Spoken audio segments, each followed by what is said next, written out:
Economy में तेजी का दौर लगातार जारी है। भारत ने एक और बड़ी उपलब्धि हासिल की है, हांगकांग को शेयर मार्केट में पीछे कर दिया है। भारतीय शेयर बाजार अब दुनिया का चौथा सबसे बड़ा शेयर बाजार है और वहीं भारतीय प्रोडक्ट्स की डिमांड भी दुनिया में तेजी से बढ़ रही है। कि जी इंडिया ने टेक ओवर किया है हांगकांग को और वर्ल्ड के जो फोर्थ लार्जेस्ट आप समझिए स्टॉक मार्केट जो है वो अब भारत बन चुकी है और इससे पहले हांगकांग था और हांगकांग को पीछे छोड़ दिया है और इस वक्त इसीलिए उन्होंने हांगकांग को बीट किया क्योंकि वो अपनी ये जो है आपका आईटी के अंदर वो इसलिए बीट कर रहे हैं क्योंकि एजुकेशन साथ जो है वो इकोनॉमी को डील करते हैं। ये वजह है और यहाँ हमारे ऐसी अवेयरनेस है ही नहीं है, बिल्कुल भी नहीं है। अभी मैं देख रहा था कि जो इंडियन स्टॉक एक्सचेंज है इसने हांगकांग की स्टॉक एक्सचेंज को ओवरटेक कर लिया as the fourth largest stock exchange और जो कंबाइंड वैल्यू है जो शेयर्स लिस्टेड है इंडियन स्टॉक एक्सचेंज में वो $4.3 ट्रिलियन पे चली गई है, जबकि हांगकांग इज़ $4.2 ट्रिलियन। बिजली के बिल, महंगाई, चीनी की कंट्रोल से बाहर जाना कि जी वो स्मगल हो रही है, करेंसी मार्केट किसी के कंट्रोल में नहीं है, डॉलर कहाँ जा रहा है, दहशतगर्दी के वाक़यात हो रहे हैं, वो हम बाद में करेंगे, डिस्कस करेंगे। तो ये एक जो मुल्क की अफरा तफरी है, अफरा तफरी का दूसरा नाम अनार्की है।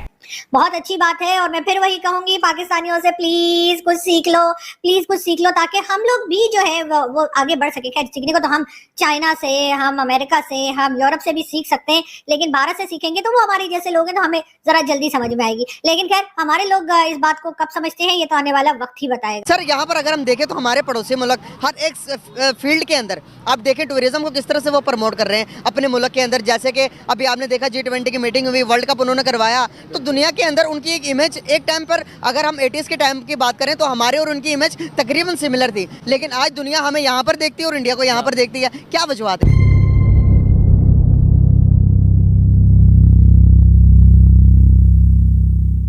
नमस्कार दोस्तों, पिछले साल भारत के शेयर बाजार ने कई मुकाम हासिल किए। अब पहली बार दक्षिण एशियाई देशों के बीच भारत को एक और बड़ी उपलब्धि हासिल हुई। भारत के शेयर बाजार ने हांगकांग के शेयर बाजार को पीछे छोड़कर दुनिया का चौथा सबसे बड़ा स्टॉक मार्केट बन गया। ऐसा पहली बार हुआ है जब भारतीय शेयर बाजार ने ये मुकाम हासिल किया है। सोमवार को भारतीय एक्सचेंजों पर सूचीबद्ध शेयरों की वैल्यू बंद होने तक $4.33 ट्रिलियन तक पहुंच गया, जिसके बाद भारत दुनिया का चौथा सबसे बड़ा शेयर मार्केट बन गया। भारत की इकनॉमी तेजी से आगे बढ़ रही है। देश में हो रहे आर्थिक सुधार और विकास के काम दुनिया भर के निवेशकों को काफ़ी लुभा रहे हैं।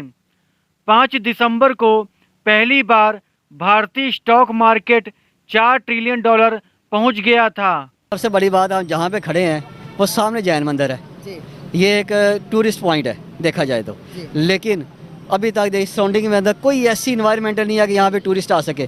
इवन यहाँ पे इंडियन भी नहीं आएगा, इसलिए कि यहाँ पे वो चीज़ ही नहीं है। मैंने साथ टूरिज़म का भी एक मैं मास्टर होल्डर हूँ, मैंने टूरिज़म भी किया हुआ है।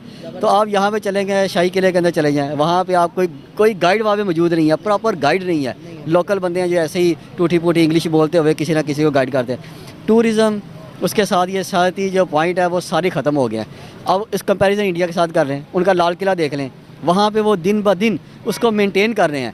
वहाँ पे उन्होंने हाथी भी रख लिए हैं एक टच देने के लिए, मुगलिया।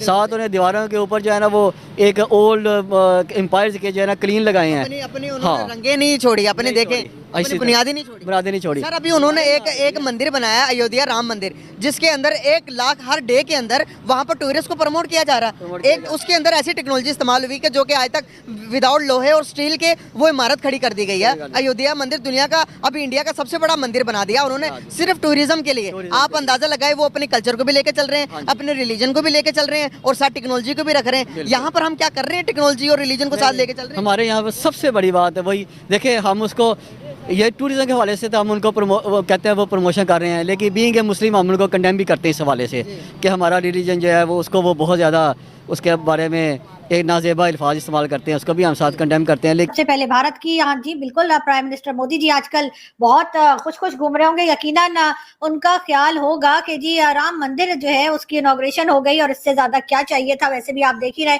कि इकोनॉमी और फॉरेन पॉलिसी और हर चीज में भारत आगे की तरफ जाता जा रहा है, और उसको देखकर यकीनन मेरे जैसे पाकिस्तानी ये जरूर सोचते हैं कि हमें भी जो है वो यकीनन भारत से कुछ सीखना चाहिए। बहुत से लोगों का ख्याल ये है कि कई हमारे टीवी एंकर्स और जर्नलिस्ट जो मेरी तरह के कई लोग हैं, हमने टीवी चैनल्स क्यों छोड़ दिया? जी हाँ, टीवी चैनल्स हमने इसीलिए छोड़ दिया क्योंकि वहां पे दिया जाता था डिक्टेशन, ये बोलना है और ये बोलना है और ये बोलना है और ये नहीं बोलना है। तो जाहिर है कि जब आप डिक्टेशन लेते हैं, जो कि आजकल आप देख ही रहेंगे हमारे टीवी चैनल्स पे किस तरह से बातचीत की जाती है, जो कि बहुत अफसोस है, तो फिर मैं और मेरे जैसे कई साथी जो है, हम लोग टीवी चैनल से निकल कर आ गए यूट्यूब की दुनिया में, जहां पर हम अपनी मर्जी से बात कर सकें, अपनी मर्जी से अच्छा या बुरा या जो भी कह लीजिए, जो भी हमारा पॉइंट ऑफ व्यू है वो सामने रख सकें, हम कुछ सीख सकें और हम दुनिया में कुछ बेहतर कर सकें। खैर, मैं बात कर रही थी मोदी जी की। जी हाँ, मोदी जी ने एक तरफ तो आप जानते ही हैं कि राम मंदिर इनॉग्रेशन के बाद हर तरफ यही चर्चे हो रहे हैं कि जी राम मंदिर इनॉग्रेशन हो गया और सभी लोग बहुत खुश हैं।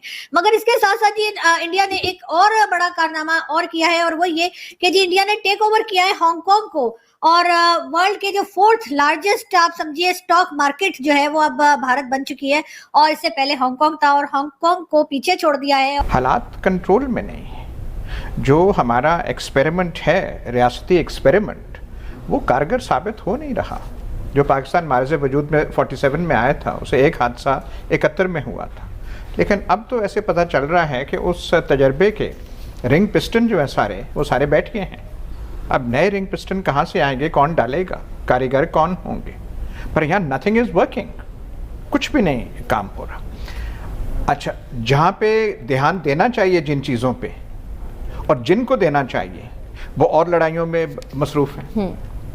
यहाँ पे इतने गंभीर मसाइल हैं, लेकिन गैर ज़रूरी महाज भी खोले जा रहे हैं। अब यहाँ पे आप किसी से आप बात कर लें, कोई ताजर हो, किसान हो, वो जब मुकदमेबाजी में लग जाए तो अपना वो जो उसका वो होता है, क्या कहते हैं, खेत खलियान, उस पर तवज्जो नहीं दे सकता। ताजर जो है कहीं और हो जाए तो अपनी दुकान पे तवज्जो नहीं दे सकता। यहाँ पे जो हमने महाज खोले हुए हैं, फिर मैशत पे कौन ध्यान देगा, सिक्योरिटी सिचुएशन पे कौन ध्यान देगा? यहाँ तो इस वक्त ऐसे लगता है कि पाकिस्तान में जो चोर डकैत जिन्होंने पिछले 40, 45, 50 साल से इस मुल्क की दौलत को लूटा, आराम से कोई लंदन बैठा हुआ है, कोई ऊंची दीवारों के पीछे कराची में बैठा हुआ है। 2 ख़ानदानों ने तबाही मचा दी, लेकिन उनके पीछे कोई नहीं जा रहा। किन के पीछे जा रहा है? यहाँ पे सबसे बड़ा जुर्म क्या है? ज़बान क्यों खोल रहे हो? सबसे बड़ा इस वक्त जुर्म ये है कि ज़बान आप खोल रहे हो। महंगाई जाए, बिल जाए, फलाने जाए, वज़ीर आज़म क्या कहता है, IMF के साथ महंगा मुआहिदा ये जो PDM हुकूमत ने किया था, क्योंकि इनका ध्यान और कहीं बिटा हुआ था, नाअहल लोग वहाँ बैठे हुए थे।